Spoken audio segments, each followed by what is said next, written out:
자, 이어서 포트폴리오 전략을 살펴보겠습니다. 각 지점에서는 오늘 포트폴리오 전략 어떻게 세우고 있는지 전체적인 비중부터 확인을 해보시죠. 자, 먼저 이 메리츠 종동증권 부산금융센터의 포트폴리오입니다. 주식 70%, 현금 30% 비중 유지가 되고 있습니다. 동부증권 강릉지점의 포트폴리오 주식 70%, 현금 30% 역시 비중이 유지가 됐고요.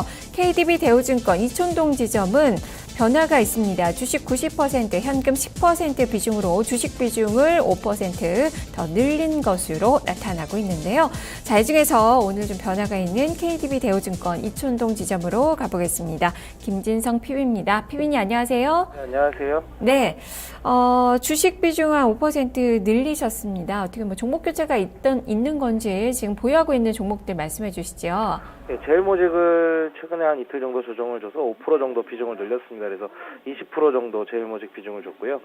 나머지는 현대글로비스 15%, 롯데케미칼 15%, 수산인프라코 15%, 경남제약 15%, 한국항공우주 10% 이렇게 기존하고 변화 없이 가져가고 있습니다.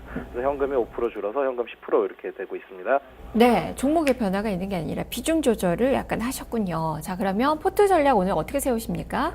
네, 지난번에도 계속 말씀드렸지만 3월에는 이제 경기 민감주 중심으로 한 대형주랑 코스닥 성장주의 순환매가 좀 지속이 될 걸로 보고 있습니다. 그래서 민감주랑 성장주를 좀 균형 잡게 포트폴리오를 짤 필요가 있겠다 이런 생각이 들어서 기존 포트폴리오를 좀 손을 대보자 이런 생각을 좀 가지고 있었는데요. 기존에 수익이 난 종목들 조금 정도는 3월 초까지는 좀 더 이어질 수 있을 것 같아서 아직까지는 가지고 있고요. 3월 둘째 주 이후로 좀 다시 한번 포트폴리오를 다시 한번 손대볼 생각을 가지고 있습니다. 그래서 기존에는 오늘 같은 경우에는 일단 비중만 조금 조절을 해준 그런 상황으로 보시면 될 것 같습니다. 네, 종목들 좀 하나하나 보도록 하죠. 제일모직 비중을 늘리셨습니다. 지금 비중 20%로 보유 종목 중에서는 가장 많은 비중을 좀 싣고 있는데요. 자, 이 종목 어떤 관점이십니까? 네, 지금 이틀 정도 조정을 줬습니다. 다만 이제 조정을 주면서도 기관들 수급이 꾸준히 이어지고 있는 종목입니다. 그래서 지금부터는 거래소 종목들이 올라간다고 했을 때 특히 이제 제이모직 같은 경우 지주회사로서의 프리미엄을 좀 더 받을 수 있는 타이밍이 조만간 오지 않을까 이런 기대를 하고 있습니다. 그래서 지금 올해도 사상 최대로 영업이익 좀 기대를 하고 있는데 지주회사 프리미엄 반영될 때 브랜드 로열티 정도만 추가적으로 내년 이후겠지만 그런 부분들이 들어온다고 하면 주가는 계속해서 성장을 할 수 있는 상황이 될 것 같습니다. 그래서 그런 부분들이 좀 프리미엄 반영될 가능성이 있을 것 같아서 제일모직 5% 추가로 늘렸습니다. 네, 글로비스가 좀 부진합니다. 계속 좀 지루하는 움직임이 나타나고 있고 좀 조정도 좀 받은 그 상황인데요. 종목 교체 생각은 없으신 건가요? 사실 이제 지난번에 글로비스 편입하면서 말씀드리기를 자동차 종목들이 한번 반등이 나올 타이밍이 됐다. 그렇게 됐을 때 현대차 그룹 중에서 성장 여력이 좀 있는 글로비스가 좀 더 다른 종목보다 좀 많이 움직일 것 같다 이런 말씀을 드렸었는데요.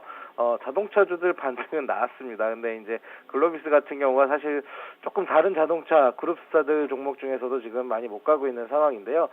다만 이제 이게 좀 개인적으로는 특별히 악재가 있어서 이렇게 좀 빠지는 부분이 아니다. 이런 부분들 저희 회사 애널리스트하고 통화하면서 좀 확인을 했던 부분들이 있고요. 그래서 이제 글로비스가 그럼 못 가는 이유는 무엇일까 이런 부분들도 고민을 해봤었는데요.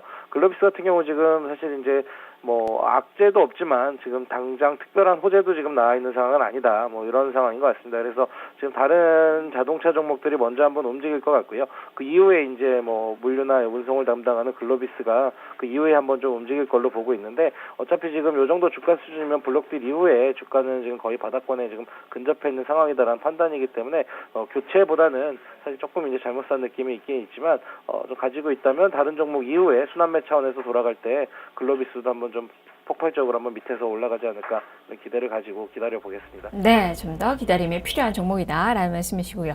한국항공우주가 이틀 조정을 좀 받다가 오늘 좀 반등이 좀 나오는데 21선에 대한 지지력은 좀 강하다고 볼 수 있을까요? 네, 사실 이제 지난번에 계속해서 5일선 타고 움직이다가 최근에 이제 주가가 많이 오르는 바람에 조금 이격 조정하는 과정이 좀 있는 상황으로 보고 있습니다. 그래서 지난번에도 말씀드렸지만 21선 부근에서는 반등이 한번 나올 것 같다 말씀드렸었는데요. 오늘 21선 터치하고 좀 반등이 나오는 국면이라 단기적으로 좀 보시는 분들은 다시 한번 트레이딩 관점에서 매수 들어가셔도 좋을 것 같고요. 기존 관점을 계속해서 좀 좋게 보는 관점은 유지해 가면서 보셔도 좋을 것 같습니다. 네. 그리고 두산 인프라코가 오늘 또 어제 좀 많이 변동성을 좀 키운 그 모습이었다가 오늘 또 조정, 이 보합권 정도에서 움직임이 나타나고 있네요. 이 종목도 좀 AS 해주시죠. 예, 인프라코 같은 경우 이제 단기에 좀 1월달 이후에 좀 많이 올라온 느낌이 사실 있기는 있습니다. 근데 이제 지난번에 한번 실적 있을 때 이후로 한번 주가 21선 장중에 터치하고 올라오는 모양이 있었고요. 이번에는 21선까지 조정을 과연 준다면 12,000원 수준까지 조정을 줘야 되는 상황인데 20일 조정보다는 이격을 좀 줄이는 과정으로 단기에 좀 올랐던 부분들에 대한 그런 차익 실현 매물들이 좀 나온 것 같습니다.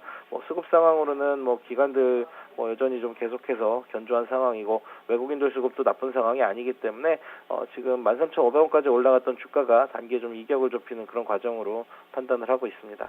네.